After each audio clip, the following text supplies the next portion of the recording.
Olá pessoal, muito boa noite. Agora 19 horas e 7 minutos, começando a nossa live do dia de hoje. E o tema hoje é um tema muito legal, né? Algo que vai acontecer nos próximos meses, essa questão das eleições que vai acontecer no nosso país.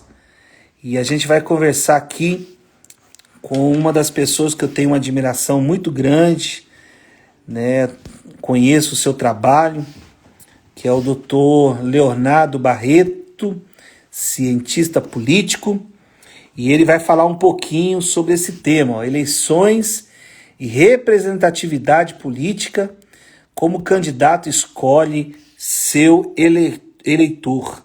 Você pode participar, né, fazendo as perguntas, principalmente vocês que são de outros municípios, né, porque Brasília é algo atípico, né, nós não temos eleições municipais, teremos eleições só em 22, mas as coisas já estão acontecendo aqui. Eu tenho andado aqui pelas regiões, né, pelas cidades, pelos municípios, e o que se fala é só na eleição municipal. Vamos falar aqui com ele, ele já está aqui conectado. Vamos aqui dar um oi para o nosso grande amigo, professor Leonardo Barreto. Ele está se conectando. Estou aqui. Ô, doutor, meu professor, tudo bem? Tudo bom, Júlio? Estou bem, graças a Deus. E você? Tudo bem também, satisfação em vê-lo, Ó, viu? demorei um pouquinho, que eu estava aqui com o Evandro, aqui na fundação e no partido. E aí eu demorei um pouquinho para poder descer, mas já estamos aqui conectados e graças a Deus está dando certo a gente poder aqui falar um pouquinho desse tema tão importante para o nosso país, né, professor? Pô, muito, né, Júlio? Assim, primeiro, deixa eu te agradecer, né, esse convite. Eu sei que essa live é uma live muito disputada, né? Enfim, o pessoal faz fila para poder participar de uma live contigo. Manda um abraço para todo mundo aí do partido. Eu tenho um carinho enorme por todos. E, enfim, eleição para deputado, eleição para vereador já é uma situação difícil até de entender, né? Imagina agora com essa pandemia, né? Como é que vai fazer campanha? A gente realmente vai enfrentar um grande desafio nessas eleições municipais desse ano, viu, Júlio? E o Congresso Nacional, pensando nisso por conta da pandemia, a gente até prorrogou, né, o início das eleições e, consequentemente, né, a data da eleição em si, né? Ficou agora para novembro.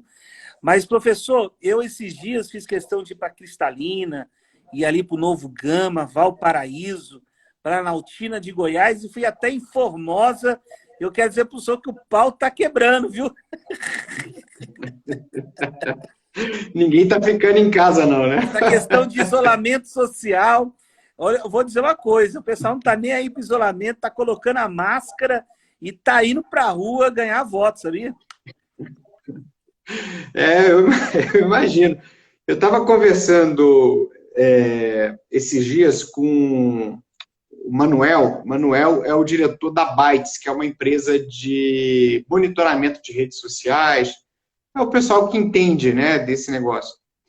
E aí ele estava dizendo assim para mim, Leonardo, eu acho que quem vai ganhar essa eleição é quem tiver coragem. Né? Aí ele falou assim, coragem de ir para a rua. E, de fato, né, embora muitos eleitores que você abordava na rua agora estão em casa, né? Então, acho que isso aumentou a presença das redes sociais, né, nesse processo, né? Não, E eu inclusive, estava conversando...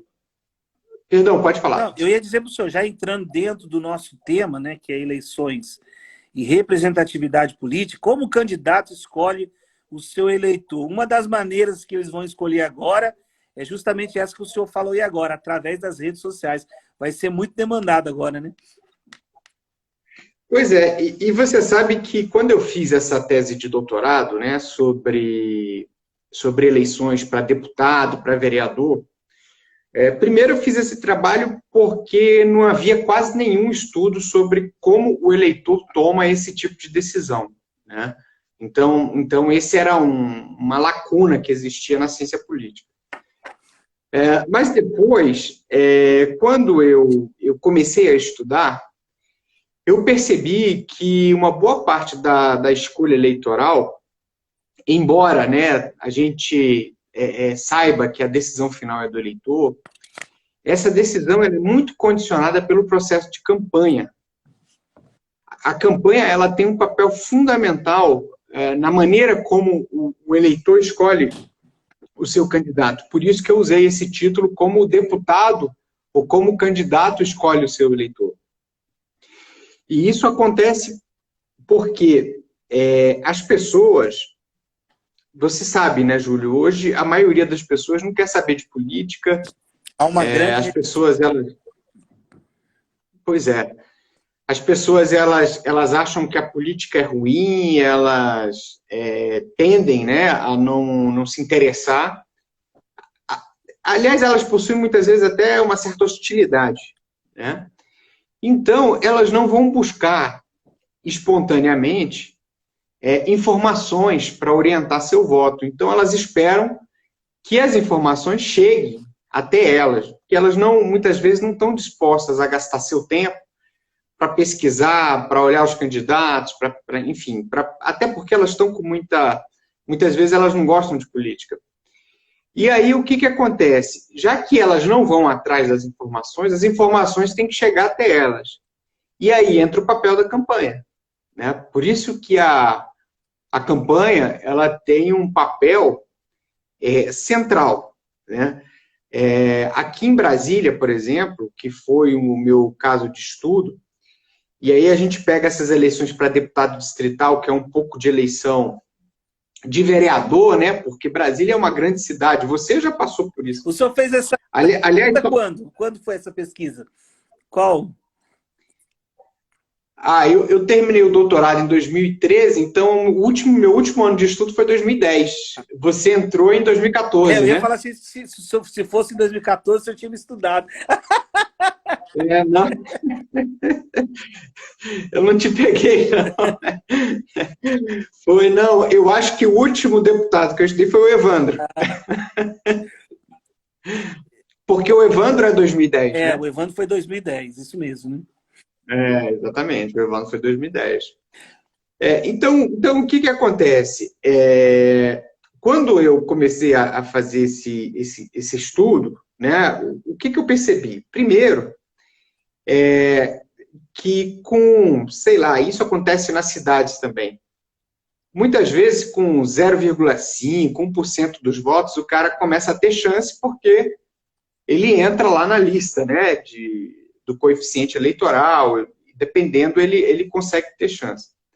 Então, ele faz o cálculo, e no caso aqui em Brasília, a partir de 6 mil votos, 7 mil votos, o cara começava a ter chance, dependendo da coligação dele. Eu não sei se ainda é esse o patamar. Em 2018, teve deputados distritais que entraram com 6.500, mais ou menos, que foi acho que o Leandro Graz, o Sardinha, esse pessoal ainda acabou entrando com 6, né? Um deles, né?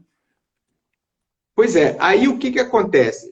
Não é uma quantidade, assim, para quem pede voto, é voto pra caramba. Mas professor, a Solange pergunta assim, é possível ter acesso a esse estudo? Excelente, parabenizo o senhor, viu? Sim, a tese ela está disponível no repositório da UNB. É só entrar na biblioteca da UNB e aí tem lá repositório virtual, aí pesquisa pelo meu nome, legal, que vai chegar lá na tese, né? E aí o que acontece? O que a gente viu? Esse nosso sistema, esse sistema eleitoral proporcional, quando você olha e pensa assim, não, com 1% dos votos eu chego lá, você estimula a entrada de muita gente. Aliás, essa eleição para vereadores que a gente vai ter, Júlio, eu acho que vai ser a eleição com o maior número de candidatos na história do Brasil. Porque, como acabou a coligação, cada partido vai ter que apresentar uma lista grande de candidatos para conseguir atingir o quociente. Então, eu acho que a gente vai ter uma eleição daquelas, assim. Eu não sei se... Coloca o tio, a tia, né, o irmão, aí entra, meu Deus do céu. Doutor, em eu não sei. 2014, professor, que eu fui candidata distrital, eu, né, assim, eu me lembro até hoje, né, porque eu consegui ficar em primeiro, 29.334 votos, né? A gente não esquece jamais, né? Eu fui ver quantos candidatos tinha, 1.153 candidatos. É gente demais. É gente demais, é gente demais. E exatamente por que tanta gente entra? Por exemplo, por que tanta gente se arrisca numa eleição para deputado e, por exemplo, não se arrisca numa eleição para senador, ou numa eleição para governador, ou para deputado federal? Exatamente porque nessa eleição para deputado, os partidos criam grandes listas, né? Assim, no Brasil, qualquer um que quer ser candidato a deputado né? E aí, o que acontece? O cara, lá na minha pesquisa, Júlio, eu vi 4 tipos de candidatos, né? Você tinha aquele candidato geográfico, que é aquele candidato que pertence a uma comunidade, de repente passou a vida toda lá, né? E decide testar as amizades, né? Aliás, quando eu era da graduação, eu lembro de isso em 98. E aí tinha um candidato, e eu queria ver como é que a eleição funcionava na prática. E aí eu pedi para seguir um candidato, era um candidato até do PP, né? E é engraçado porque ele, na véspera da eleição, ele fez um churrasco de aniversário e foram lá quase 700, 800 pessoas. Rapaz, voto e que não acaba mais, né? Não, aí escuta. E aí eu não sei porquê, tudo que é candidato multiplica o presente lá por 4, né? 4 ou 3, assim, não. Né? 3 ou 4. É sempre assim. Então o cara multiplicou 700 por 4 e foi dormir eleito, né? Porque na época, 4.000 votos, o cara estava dentro. Doutor, ainda se olha a mulher grávida, já conta um e a criança que está lá dentro. Pois é. Aí eu só sei que no dia da eleição, ele teve 500 votos. Caramba! Aí ele me falou uma coisa assim que eu nunca esqueço, né? Ele falou assim, olha, Léo, se você acha que político é falso, é porque você não conheceu o eleitor. Não, e todo mundo diz, vou votar. Aí eu só sei que chegou depois um outro cara lá, querendo consolá-lo, né? E falou assim, não, mas pensa assim, olha, pelo menos você tem 500 amigos, né? Então, assim, cara, tem muita gente que entra na eleição para testar o número de amigos, né? Ver quantos amigos tem mesmo. Mas aí você tem esse candidato geográfico, aí você tem um candidato que, na verdade, representa um grupo, né? Que eu chamei lá de organizado, que pega, por exemplo, é o seu caso, né? Você não é o candidato de você mesmo, né? Você é o candidato de um grupo que te escolheu para representá-lo. Mas aí nessa categoria entra também sindicatos, né? Entra corporações profissionais. Aqui em Brasília, né? Enfim, Donos de empresa, né? Não, aí que tá. E essa é a outra categoria. Essa é a outra. Entendi. Que é a categoria de empresários. Empresário. Então, na verdade, terceira é verdade. E categoria de empresário que tem negócio com o governo, né? Se você pega a Câmara Distrital, acho que chegou num determinado momento que você tinha entre 4 a 5 deputados, todos eles de empresas que tinham contratos de terceirização, contratos terceirizados com o governo. Então, esse pessoal, inclusive, quando entra na eleição, o que eles fazem? Eles jogam o preço da campanha lá para o alto, né? Porque eles não são de grupo, não são de nenhuma comunidade, então os caras têm que gastar dinheiro para chegar, né, nos eleitores. Teve uma eleição que um deputado sozinho, empresário, de primeiro mandato, ele declarou sozinho 20% do gasto de todos os deputados na eleição. Então esses caras jogam o preço da eleição lá pro alto e acabam com os deputados geográficos. É muito engraçado. Se eu não me engano, na eleição de 2010, que foi a última, tinha sobrado um ou dois candidatos geográficos, porque aí os outros eram ou de grupos ou empresários. Então, assim, os empresários, eles realmente acabam com aquela representação comunitária que você tinha na Câmara Distrital, mas que na Câmara de Vereadores, né, pelo país afora, ainda existe muito. Né? Eu acho que ainda é uma regra. Eu acho que essa característica dos empresários foi uma característica mais de cidades muito grandes, né, como Brasília. Depois vai ser um tema de uma próxima live, que aí isso entrou num tema aí muito legal, né? Porque, por exemplo, aí a gente pode discutir a questão do financiamento público e privado, né? Porque fala-se muito aí do fundo eleitoral e etc. Mas você pega aí esses empresários. Muitas vezes esses que são setoriais, se não tiver ajuda, nunca mais vai entrar na política, só vai ficar empresário que vai gastar um monte de dinheiro. Inclusive, todos esses empresários, professor, eu vejo que são os primeiros a dizer assim, eu não preciso do fundo eleitoral, fundo partidário, aí levanta uma tese e tudo, mas é claro, tem um monte de contrato com o governo que sustenta ele. É um tema depois para a gente discutir também, concorda, não? Concordo, e eu vou te dizer, Júlio, eu acho que o fato da gente ter criado um fundo público, as pessoas não gostaram, né? Mas eu acho que ela tem duas coisas muito legais. Né? Eu acho que ela tem dois efeitos positivos. Ainda tem coisa para corrigir, né? Mas eu acho que pelo menos duas coisas positivas ela tem. A primeira é a seguinte: força o cara a ter vida partidária. Porque como o partido é que controla o orçamento das campanhas, se uma pessoa quiser ser candidata, ela tem que primeiro entrar no partido. E aí o partido ele pode exercer a sua função de filtro. O partido pode exercer a sua função de escola e de filtro, né? Porque nas sociedades mais avançadas, o partido tem essa função, né? De exercer, enfim, de dar uma educação política para o cara e depois, né, fazer um filtro para, inclusive, um filtro ético, fazer, enfim, né, impedir que malucos se candidatem, essas coisas. Agora, o segundo aspecto que eu acho interessante também é exatamente que eu acho que você melhora a representatividade. Porque esse candidato empresário que fez campanha, por exemplo, no Distrito Federal inteiro, sem vínculo com ninguém, apenas com o próprio dinheiro, né?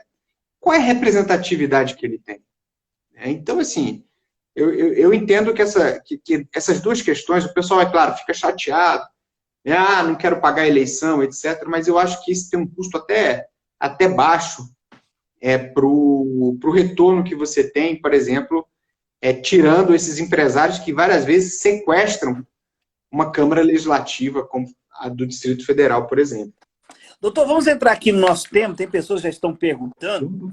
Eu quero pedir aqui para a minha assessoria mandar para mim aqui, no meu WhatsApp, o link aqui que eu vou, para a gente poder divulgar, botar aqui nos grupos, para as pessoas poderem participar. Mas tem uma pergunta aqui que o Thales mandou, achei interessante. Ele diz assim, a coligação para as proporcionais pode voltar ao cenário político em 22, caso seu objetivo não seja atingido nas eleições municipais deste ano?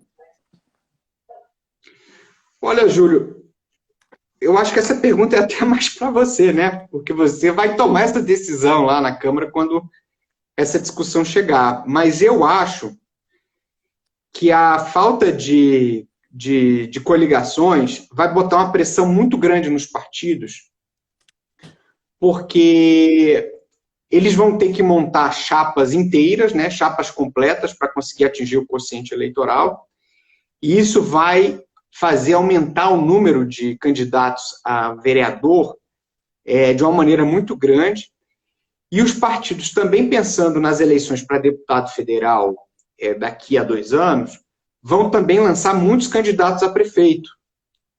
Então, eu acho que isso vai pressionar muito a tesouraria dos partidos. Eu acho que financeiramente os partidos vão ter muita dificuldade para pagar o custo dessas eleições. E aí, isso deve acabar acarretando mudanças no sistema eleitoral. Se eu fosse apostar, eu apostaria que essas eleições vão levar o Brasil para um sistema do distritão, né? Que seria o quê? Seria um sistema onde um estado corresponde a um distrito, né? Enfim. E aí, basicamente, o candidato mais votado vai ganhar. E aí os partidos, ao invés de terem que fazer listas grandes para atingir o quociente, talvez aí concentrem seus recursos, seus esforços em 3, 4, 5 candidatos que ele acha que são mais competitivos e centra a campanha neles. Aí a gente vai viver o contrário, né? Então, assim, uma eleição, por exemplo, para deputado distrital, em vez de 1.200 candidatos, a gente teria 200, 250, 300 candidatos, né? Porque os partidos filtrariam os candidatos pela sua capacidade de financiamento. Então, aí eles lançariam seus nomes mais competitivos, como é numa eleição majoritária, como, por exemplo, para o Senado, né? Ou para o governo. Eu tenho a impressão que a gente deve caminhar para isso, né? É uma proposta que já... Ela é até de autoria do ex-presidente Michel Temer, né? Era o modelo que ele defendia, e eu tenho a impressão que a gente pode vir a chegar. E aí, Júlio, se você me permite, deixa eu dizer por que isso é importante. Eu acho que um dos problemas do sistema de listas abertas, assim, um lado bom dele, é que a eleição é um grande carnaval, né? Enfim, você anda pela rua, tem candidato de todo jeito, candidato, né, que faz gracinha, tem o que você imaginar tem, né? É um grande carnaval, parece um bloco. Mas é tanta gente que eu acho que isso gera um problema, que é o seguinte: você pulveriza demais os votos. Você distribui demais os votos entre o povo, entre os candidatos. O presidente da Fundação E aí qual é o problema? está nos assistindo, hein? Renato Junqueira, hein? Opa! Renatão, meu chefe mais firme que eu já tive, viu? Grande amigo ele. Ele é um cara muito legal. E um grande surfista também, descobri isso esses dias. Perdão. Mas, não, tudo bem. Mas então, o que acontece, Júlio? Como você distribui os votos num grande número de candidatos, acaba que a maioria das pessoas vai acabar votando num candidato que vai perder a eleição. Em Brasília, e isso deve ser a realidade de quase todo o município do Brasil, de cada 10 votos que se dá para um candidato a deputado ou candidato a vereador, 7 vão parar na lata do lixo. Puxa. Porque não elege ninguém. Então, quando você olha para a Câmara Distrital hoje, ali você só tem 30% dos votos. Se você fizer a mesma conta para qualquer Câmara de Vereador, é isso também. E aí, o que acontece? Isso arrebenta com o princípio da representatividade. Nem se... Um sistema... Caramba! Pois é. E aí isso arrebenta com o princípio da representatividade. Por quê? Porque a função de todo o sistema eleitoral é o quê? É pegar as minorias que estão ali espalhadas e tentar representá-las, formar uma maioria e colocá-la num lugar de representação. E o nosso sistema não faz isso. Além disso, quando o cara é eleito com 1% dos votos, vamos imaginar, sei lá, o cara é eleito com 6.000 votos. Ele vai buscar representar a clientela dele, né? Então, muitas vezes, ele vai representar o quê? Os oficineiros do SOF Sul, ou então ele vai representar os barraqueiros da praia de não sei da onde, né? Que foi a base do cara. e aí o cara nunca consegue desenvolver uma capacidade de ver a cidade dele como um todo, de ver o estado dele como um todo, porque ele está preocupado em atender a clientela dele ali. Então, eu acho que a eleição de listas abertas ela é simpática por causa do carnaval. Mas se você for ver o efeito dela na representatividade, eu diria, Júlio, que é um efeito quase criminoso, porque quando você pergunta para o pessoal assim, em quem que você votou para deputado? Aí a maioria das pessoas não sabe responder. Mas por que elas não sabem responder? Porque o candidato dela provavelmente não foi eleito. E aí não tem link. Aí as pessoas, por que as pessoas são desconectadas do legislativo? Em grande medida porque a maioria dos votos vai para o lixo e não se convertem em mandato. E não é pouco, viu, professor? Eu já evidenciei isso. Várias vezes eu pergunto, as pessoas não lembram. É inacreditável. E a explicação está aí no que o senhor disse agora. Professor, deixa eu fazer uma pergunta aqui, ó. Com a chegada das eleições municipais, eu queria que o senhor explicasse inicialmente quais são os principais pontos que norteiam uma campanha eleitoral bem planejada. Tá legal, essa é uma boa pergunta, né? Olha, Júlio, acho que a primeira coisa é o seguinte, né? Se o cara ele está entrando numa campanha porque ele sente que ele tem vocação, né? De que ele recebeu um chamado, enfim, você sabe disso, né? Uma campanha, no momento que você decide entrar para essa vida, você não tem mais fim de semana, não tem, né? Não tem mais vida privada. Fala isso, né, doutor? Quem conhece a mim sabe que eu não pago. Uma vez, um partido, né, falou assim, olha, você podia ter jeito, vamos ver aí se você não quer entrar nessa vida. Aí, só que aí a primeira coisa que ele me falou é o seguinte, né, quem me fez o convite, se você quiser entrar, a primeira coisa que você precisa saber você não tem mais fim de semana. Aí eu falei, se eu fizer isso, eu não tenho mais esposa também. Mas aí, Júlio, o que eu acho é o seguinte, o cara quando entra nisso, e ele sente que essa é a missão, a primeira coisa que ele tem que entender é o seguinte, ele tem que fazer um planejamento de longo prazo. Uma outra coisa da pesquisa que eu apurei, quando eu fiz, eu acho que era 70%, 80% dos deputados de primeiro mandato conseguiam vencer uma eleição na sua terceira tentativa. Na terceira, né? Na terceira. Então, o que significa isso? Que o cara, ele precisa ter isso como um propósito. Se ele entrar só para testar o número de amigos, né, ele não vai voltar. Aliás, um outro dado interessante, eu peguei a quantidade de candidatos de uma eleição para outra, por exemplo, se você pega a quantidade de candidatos que teve lá em 2010, 70% deles, era esse número também, 73%, só tentaram aquela vez, não foram candidatos novamente.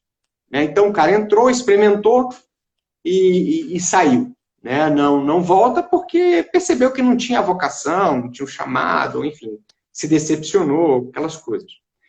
Mas então, assim, se o cara quer mesmo, ele tem que fazer uma campanha de longo prazo. Ele tem que se olhar no longo prazo. Porque muitas vezes, vamos imaginar que o cara sai, sei lá, num bairro de Nilópolis, no Rio. Né? Às vezes ele não pode ter voto suficiente para ganhar. Mas se ele teve voto suficiente para demonstrar que ele era uma liderança importante em Nilópolis, ele ganha uma existência política. Né? Então aí o prefeito que vencer fala assim, poxa, eu preciso de um cara que dialogue bem com aquela comunidade. Aí vai lá, pega o cara e assim ele constrói a vida política dele. Então a primeira coisa se você quer mesmo, pense no longo prazo. Né? E pense em sair de uma eleição, a eleição não é só ganhar ou perder, a eleição é você sair maior do que você entrou. Né? Eu acho que esse é o primeiro ponto. O segundo ponto é você ter uma boa resposta para a pergunta que vão te fazer, né? Vem cá, por que você é candidato? É engraçado que se você quiser desconstruir um candidato, você faz essa pergunta para ele na rua, né? Porque ele vai dizer assim, porque eu sou um novo e eu sou a renovação. Mas tudo bem, amigo, mas o que você tem de bom? Né? Eu sou o jovem. Não, mas o que isso te qualifica? Né? Porque eu sou... Na verdade, a maioria das pessoas, dos candidatos, não se qualifica, não se prepara para responder essa pergunta. E, na verdade, eu acho que existe um vício, Júlio, da maioria dos candidatos, que é de se colocar no centro da vida do cidadão. Né? Uma vez, eu fui assessorar um senador que ele dizia assim, olha, eu trabalho muito, a minha página tem milhões de vídeos, né, das minhas participações e não sei o que e tal, mas eu não consigo que ninguém me visualize, ninguém me curta. Então abre lá a tua página. Aí o que acontece? Você tinha realmente lá 50 vídeos e 50 fotos do cara. Caramba. E aí cada notícia começava assim, fulano de tal, fulano de tal, fulano de tal. E aí nem a mulher do cara vai aguentar isso, né? Porque, na verdade, o que às vezes o candidato ele esquece, né? Que o cidadão está preocupado com o problema dele, né? Está preocupado com um asfalto, está preocupado com uma creche, está preocupado com um emprego, está preocupado com uma série de coisas. Só que o candidato, às vezes, ele fica assim, não, você me apoia, eu sou, e se esquece de colocar, na verdade, o cidadão no centro do discurso. Né? Nesse senador que eu estava falando, eu dizia assim, senador, vamos botar aqui, qual era o tema dessa audiência? Era assassinato de jovens negros. Então, eu falei assim, o problema do assassinato de jovens negros é uma coisa importante. Eu falei assim, olha, coloca o problema do cidadão, coloca o cidadão no centro do seu discurso. Né? Então, você diz assim, por que você é candidato? Assim, porque eu quero resolver esse problema aqui que você tem. Né? E aí você diz esse, aquilo. E aí, se você conseguir essa segunda parte, né, se você conseguir fazer uma boa resposta, aí você cria um plano de campanha. Tem que envolver outras pessoas, né? Você não, a não ser que você seja um desses empresários grandões que a gente falou, você não pode ser o candidato de você mesmo. Né? Então, você tem que criar um grupo, né? Tem que envolver esse grupo, tem que criar comunicações sempre com o problema do cidadão no centro, né? E aí é aqueles 3 S's que você conhece bem, né? Saliva, suor e sola de sapato. Essa eleição para a Câmara de Vereadores é uma eleição muito pessoal, Júlio. Até porque com muito candidato a imprensa não cobre.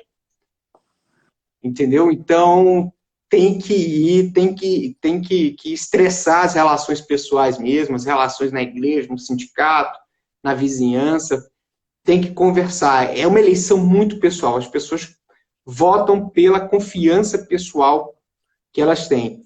Só para completar, nessa tese, eu entrevistei 400 eleitores que estavam saindo da urna, estavam guardando o título de eleitor. E aí eu perguntei, vem cá, como você tomou conhecimento do candidato que você escolheu? Mais de 80% tinha tomado conhecimento pelas suas redes. Tinha tomado conhecimento pela família, era 38%, se não me engano, indicação da família. Aí depois entrava amigos, vizinhos, igreja, sindicato. Só 20% tinham conhecido por um cabo eleitoral, ou tinha conhecido por um santinho, ou mesmo tinha conhecido, assim, o cara conhecia pessoalmente, mas ele recebia uma indicação de um parente, de alguma coisa. Então, assim, as redes, né, virtuais e reais, elas são fundamentais para uma eleição proporcional como essas eleições para vereador. Professor, estou falando uma coisinha aí rapidinho sobre os santinhos. Como eu já fui candidato 2 vezes, eu sempre ouvi dizer não sei como que o senhor vê isso, que dizem que um dia anterior à votação, o segredo é ir para frente dos colégios eleitorais e jogar um monte de santinhos na rua, porque chega um monte de gente indeciso e fala assim, eu não sei quem vai votar, fecha o olho, pega o primeiro, é nesse que eu vou votar. É verdade. Você já fez alguma pesquisa assim, professor? Ô, Júlio, é o seguinte, que tem muita gente que faz isso, tem, né? É uma Inclusive, cidade, né? tem. Inclusive, quando eu acompanhei a eleição de 2010, né, para escrever a tese, e aí eu fiquei circulando por várias sessões eleitorais o dia inteiro.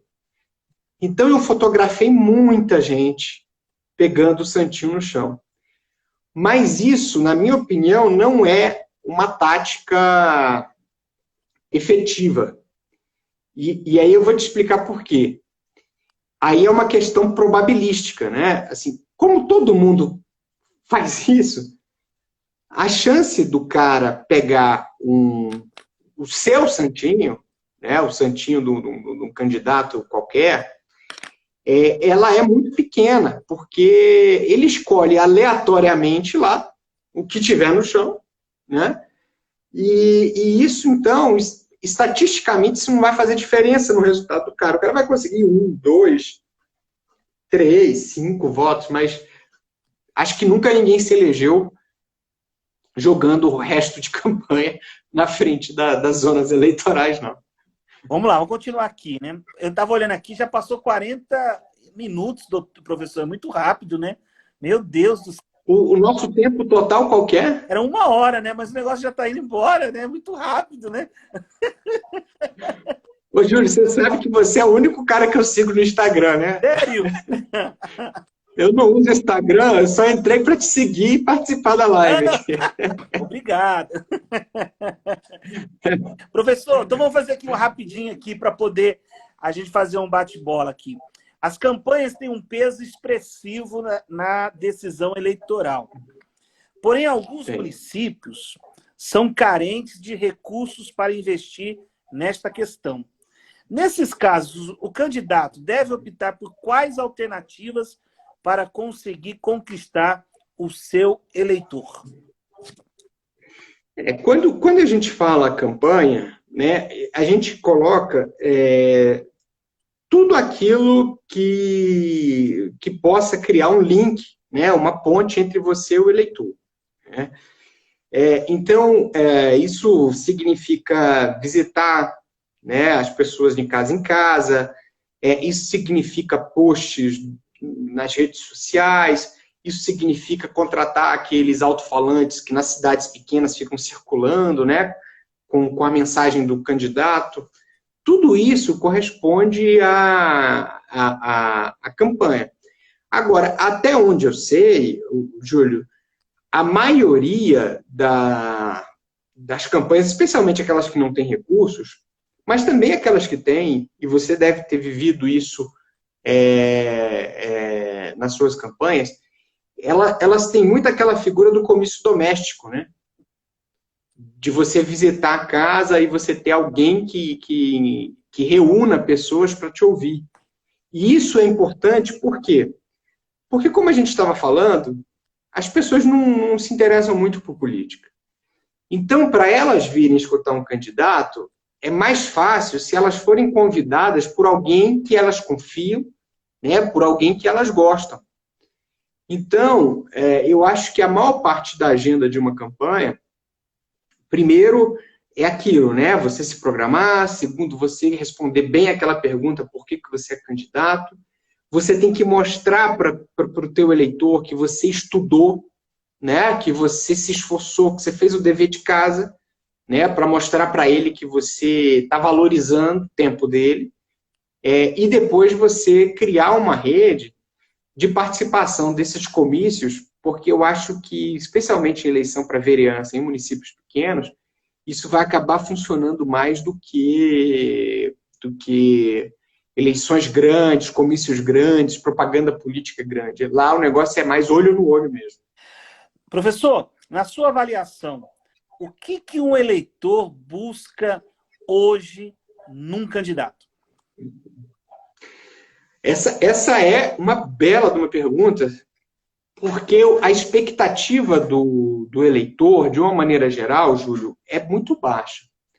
Tanto é que você vai ter muita gente que vai ser eleita ou que vai ser entrevistada única e exclusivamente buscando alguém que seja honesto. Não, fulano é honesto. Agora, um poste é honesto, né? Você precisa buscar mais coisas, né? É igual assim, às vezes você tem aquela figura que é muito honesta, que etc e tal, mas quando chega lá, não tem a menor capacidade. E eu vou te dizer, uma vez, no início dessa legislatura, um deputado novinho me perguntou, a gente foi conversar, e ele falou assim, professor, eu queria saber assim, o que diferencia um bom de um mau deputado. E aí eu falei para ele, olha, do ponto de vista do eleitor, não existe bom ou mau deputado. O que existe é deputado com poder e deputado sem poder. O que isso significa, Júlio? Que as pessoas são eleitas para resolver problemas. Né? Elas são eleitas para resolver os problemas dos outros. Então, basicamente, a pessoa tem que buscar alguém que tenha capacidade de solucionar o problema dela. Né? O problema dela pode ser, ela quer valores, ela quer incorporar valores cristãos na educação, por exemplo. Né? Ou ela quer ser atendida de uma forma mais adequada num posto de saúde. Esse é o combustível de um processo eleitoral. Né? Então, mas de uma maneira geral, as pessoas são muito desiludidas. E é muito engraçado, Júlio, porque, voltando de novo na pesquisa, porque eu acho que a gente consegue tratar essas questões com dados, havia uma pergunta lá muito interessante que ela dizia assim, além do seu candidato, você pensou em algum outro? Que é assim, você comparou o seu candidato com um outro? Olha, mais de 80% disseram que não. O que isso significa, Júlio? Vamos pensar o seguinte, se você quer comprar um carro, essa é uma escolha importante para você, porque você vai gastar muito dinheiro, vai ficar pagando aquele carro uns 3 anos, aquela história. Né? E aí o que acontece? Aí você vai pesquisar, aí você pesquisa vários modelos, você vai na concessionária, lê a revista, entra na internet, você faz isso. Tem a questão do motor. Agora, para ele. Quantos litros vai por quilômetro? Exatamente. Agora, para eleição para deputado, quando o cara diz assim, não, eu não pensei em votar em ninguém além daquele cara, significa que ele encerrou a busca dele no primeiro nome que ele encontrou. Quando esse nome atendeu minimamente as expectativas dele, ele acabou se bloqueando para outros candidatos. E isso é muito engraçado porque entra numa questão que, que na minha opinião, é um mito. Que é assim, você tem que guardar recursos para o final. Júlio, a grande maioria das pessoas toma decisão antes da campanha eleitoral ou a 1 mês da campanha. Por quê? Porque se ela decide, a partir de uma indicação pessoal, ou de um colega de igreja, um colega de sindicato, enfim, ou um vizinho, muito provavelmente ela já conhece esse candidato antes mesmo da campanha começar. Né? Segundo, se ela não tem expectativa muito grande e ela não gosta de eleição, na verdade, o que ela quer? Escolher um candidato, muitas vezes, para ela, é um custo, é uma coisa desagradável. Aí, se ela tiver condição de receber uma indicação que mais ou menos atenda aos parâmetros dela, que já não são muito altos, o que ela faz? Ela fica com o seu nome e se bloqueia para o restante da campanha. Então, eu até brinco, nessas palestras que a gente faz para candidato, que o pessoal diz assim, vou guardar recurso para a última semana. A não ser que você esteja comprando eleitor. Porque se não for isso, né, o melhor é você gastar antes, porque se você for fazer campanha nos últimos 10 dias, 15 dias, é igual anunciar em classificado, porque vai estar todo mundo, né, fazendo isso. Então, assim, se você puder adiantar o máximo que você puder sua campanha, você pega o eleitor ainda numa fase de decisão, ele fixa seu nome, se você atendeu ele minimamente, você pode ter certeza que ele vai com o seu nome até o final da campanha, até o momento de apertar o botão verde. Verdade. Professor, no geral, como os partidos políticos devem se posicionar para conseguir consolidar o eleitor? Olha, essa questão da fidelização do eleitor, ela exige um investimento dos políticos que eu estou vendo acontecer. Por exemplo, a base de um mandato é você levar a sociedade para dentro de um plenário, né? Você pega lá, você pega as opiniões e você transforma isso numa decisão de voto na hora que for votar um projeto de lei lá. Só que hoje, o que vocês estão fazendo? Por exemplo, o que você está fazendo hoje? Você está levando o Congresso para as pessoas, né? Você está pegando uma discussão que talvez você teria dentro de uma comissão de reforma política, lá dentro da Câmara, e você está levando para as pessoas. Né? Está levando conhecimento para elas, está levando informação, Eu acho que hoje, Júlio, uma das coisas mais importantes para a gente fidelizar o eleitor, enfim, para os partidos e para os políticos fidelizarem o eleitor, é eles entrarem de cabeça nisso, assim, olha, eu não apenas vou levar o eleitor para dentro do Congresso, mas eu vou levar o Congresso para o meio do eleitor, né? Fazer lives importantes, pegar e chamar especialistas com renome, mostrar que você está dialogando, que você mesmo está se qualificando para representá-lo. Eu acho que nessa era da informação, onde a gente consegue chegar na casa das pessoas, assim, por exemplo, né, pelo celular, eu acho que essa fidelização ela vai passar muito pelo fluxo de informações que o candidato, ou que o político, ou que o partido vai conseguir fazer para o eleitor. Mas lembrando de não repetir aquilo que aquele senador que eu falei no início fez, né? O senador queria, na verdade, era se promover, diferente do que você está fazendo hoje. O que você está fazendo hoje é assim, não, eu estou levando um tema de eleição, estou trazendo um cara que estudou eleição no doutorado para conversar com as pessoas. Então, na verdade, você está tratando do interesse das pessoas.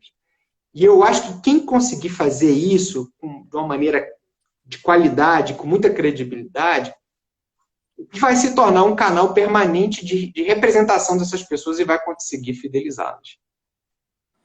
Muito boa a resposta.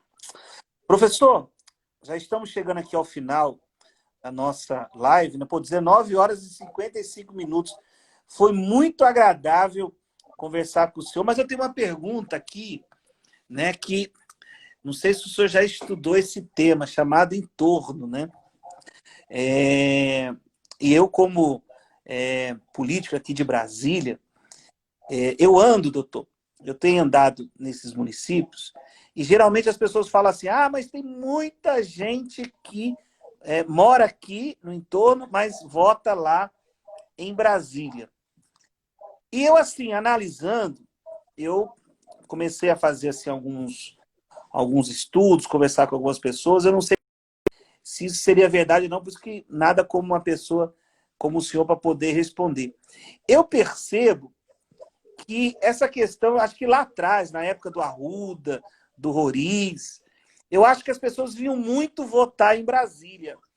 Hoje eu tenho dúvidas se realmente esse grande número de pessoas do entorno realmente vem votar em Brasília.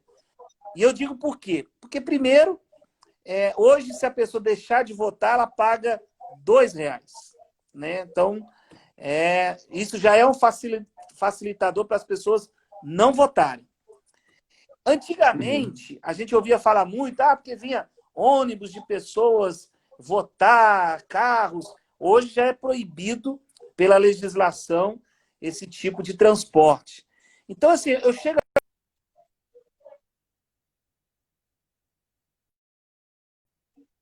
Como que o senhor analisa isso, professor? Júlio, eu fiz muita pesquisa em Águas Lindas. né? E aí, eu acho que isso acontecia porque quando você pegava o habitante de Águas Lindas, ele era, na sua maioria, pessoas que moravam nas satélites, e porque o aluguel ficou um pouco mais caro, ou então o imóvel valorizou, o cara muitas vezes vendeu ali e conseguiu comprar um lote numa dessas novas cidades em formação. Águas Lindas nasce de um loteamento privado, né? Então, assim, já é uma migração de Brasília para o entorno. E aí o pessoal normalmente acha que os habitantes do entorno são imigrantes que chegam de outros estados, mas a maioria já são pessoas de Brasília que acabam indo para o entorno porque conseguem comprar um terreno, comprar uma casa e ter a sua própria casa e fugir, né? Então, eu acho que por causa disso, muita gente ainda votava em Brasília. Mas eu acho que isso não acontece mais, porque a pessoa vai ter muito mais benefício votando na cidade dela do que votando em Brasília. Eu fiz uma vez uma pesquisa no entorno, em Águas Lindas, e assim, como é que você vai escolher o seu candidato? Aí muitas diziam assim, educação, educação, educação, educação. E eu fiquei com aquilo na cabeça e falei assim, nossa, mas como é que a educação apareceu tanto? Aí, para tentar descobrir por quê, eu fui fazer um grupo focal, que ali a gente bota pessoas para conversar e tal, e tenta interpretar o discurso dela. E aí uma delas falou assim, não, é porque você tinha vereadores, candidatos, que estavam prometendo vaga numa escola pública lá que havia a garantia de que as crianças iam merendar. Né? Então, assim, era a realidade do lugar lá. Então, o que acontece? Ali é essencial para o candidato, para o eleitor, votar na sua própria cidade. Porque isso vai, de repente, muitas vezes ser decisivo se ele vai ter acesso ou não a um serviço público que na cidade dele é limitado. Então, eu acho que essa coisa do entorno, votar em Brasília, ou então fazer aquela coisa, né? Numa eleição vai para o entorno, na outra eleição volta para Brasília. Eu tenho a impressão que isso não acontece mais não, porque para o cara é muito mais vantajoso votar na casa e na cidade dele. Tá. Professor, olha só que legal, né? O senhor falou basicamente isso. A Kátia Gomes Werneck, ela disse assim, ó, por isso que eu gosto de acompanhar o desempenho do deputado Júlio, que eu elegi. Com certeza, nas próximas eleições, ele terá sucesso junto à população. Foi aquilo que o senhor falou, né? A gente está aqui passando informações para as pessoas com qualidade. Porque, olha só, hoje nós trouxemos aí, né, um conceituado cientista político, né, que sempre está nas emissoras dando entrevista. Eu acompanho o senhor, pensando que não. Valeu, Júlio. Ó, a Fernanda, professor Léo, sempre dando uma aula de conhecimento top. Ó, tá vendo? Que bom, fico feliz. Nota 10 para sua aula, professor Léo. Ribamar Souza. O pessoal gostou aqui demais. A Tânia também, ó, 2 grandes conhecedores. E o tempo passa rápido, hein? Que legal. Poxa, professor, quero te agradecer de coração, porque quando dá 1 hora aqui, o próprio Instagram, ele corta, né? E nós vamos chegar aqui 1 hora. Mas para mim foi um prazer grande poder ter o senhor nessa live. E quando o senhor puder, eu quero trazer o senhor novamente com outros temas, porque realmente as pessoas gostaram. Você que está assistindo até agora e gostou, dá um joinha aí para o nosso professor Léo Barreto. Professor, suas considerações, muito obrigado, viu? Ô, Júlio, eu vou só agradecer, foi muito legal. Eu acho que uma das coisas bacanas da pandemia é que a gente está usando a tecnologia para a gente se aproximar. E eu fico muito feliz pela sua iniciativa. Eu acho que você cumpre bem o seu papel, né, de levar o Congresso para as pessoas. E estou à disposição, Júlio. Sempre que você precisar, vai ser um prazer poder bater esse papo contigo, tá bom? Então tá bom. Que Deus abençoe o senhor e até uma próxima, tá? Fica com Deus. Amém. Deus abençoe todo mundo. Um abraço. Tá aí, a gente conversou com o nosso professor queridíssimo, professor Léo Barreto. Que aula sensacional. Parece que a gente está na faculdade, né? O conhecimento aqui é muito grande.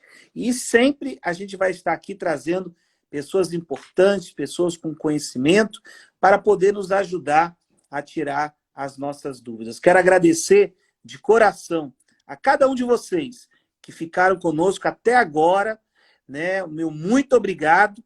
E na quinta-feira a gente vai fazer uma outra live aqui.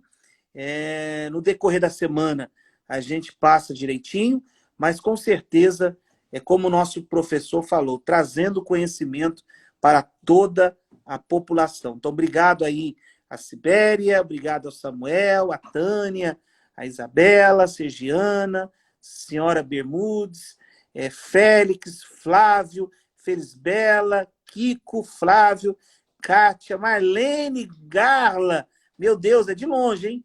Félix, Nunes, Martins, Aldeide, Nunes, meu primeiro professor, é isso aí, ó, galera top, Érica, enfim, Ribamar, Mônica, Tânia, que legal, o pessoal estava em peso, mostra que juntos somos mais fortes. Agora eu vou encerrar, mas antes de encerrar, tá ali, ó, os meus companheiros aqui, ó, o Thales está ali, estava aqui com a gente, aqui também a Janaína, nós estamos aqui trabalhando. Cadê o outro? Foi embora?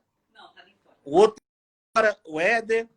Olha, a galera aqui não é de brincadeira, não. A gente trabalha, estamos aqui na fundação, trabalhando. Hoje foi um dia legal, né? Fizemos vários atendimentos, colocando a nossa pauta em dia. Enfim, estamos aí firme e forte e que agradecemos ao nosso Deus por mais um dia de vida e essa oportunidade de estar em tudo com você. O Henrique esteve aqui hoje. A gente falou com ele, pastora Val, a Rosa, Geisa, Carninha, acho que é isso, né? É isso aí. Gislene, Ribamar, um forte abraço. Como é bom poder estar com todos vocês, tá bom? Um forte abraço, que Deus abençoe e até a próxima. Valeu, um abraço.